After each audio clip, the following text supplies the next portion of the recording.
100 युद्ध लड़े, 100 युद्ध जीते, जिसकी आंतें निकल के बाहर आ गई और कपड़े से बांधकर आंतों को युद्ध के मैदान में लड़ने वाले उस राणा सांगा पर सवाल जिस दिन उठा था और एक हाथ, एक मुट्ठी बंद नहीं हुई हमारे किसी सांसद की, ये हमारे लिए उस दिन काला दिन था और ऐसे काले अध्याय हमें आगे जुड़ने नहीं देने।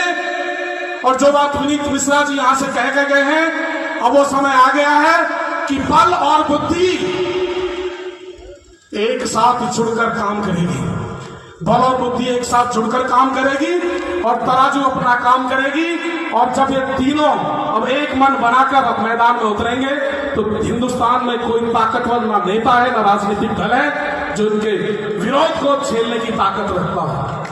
हम सब कुछ खो चुके हैं, हम किसी सरकारी योजनाओं में है ही नहीं। हमारे समाज का कितना ही गरीब है, भूमिहीन है, लेकिन दिल्ली की गद्दी उसको राजा माने बैठी है। अरे राजा तो हम थे ही नहीं, राजा तो चंद लोग थे। हम तो तब भी सैनिक थे, लड़ रहे थे मातृभूमि के लिए।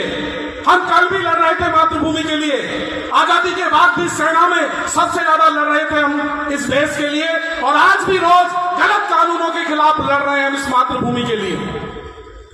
मैं आपसे बताना चाहता हूं, हमें बदनाम किया गया है, हमारे पास डाटा है। हम वास्तव में किसी को नहीं सताते, हमारा डीएनए, हमारा ब्लड, हमारा संस्कार ऐसा है। हमने किसी को अपने गांव से नहीं भगाया। अरे सागा 84 क्षेत्र है, नया गांव है, नए गांव वालों ने हम खदेड़ के भगा दिए, आज राजपूत विहीन हो गया राजपूत गांव। लेकिन एक गांव प्रमाणित हिंदुस्तान में करिए जहां से हमने किसी को भगा दिया हो और ये प्रमाणित कर दे कि हम उस गांव से खदेड़े गए। हमारा नीरज मारा गया, हमने बदला लिया। हमारा सुमित महाराणा प्रताप जयंती शोभा यात्रा से खींचकर एक वर्ग विशेष द्वारा मार दिया गया, हमने बदला लिया। नौगांव मथुरा के अंदर वाल्मीकि लड़की को बचाने के लिए ठाकुर लड़के ने प्रयास किया, उसे चाकू से गोद के मार दिया गया, हमने बदला लिया।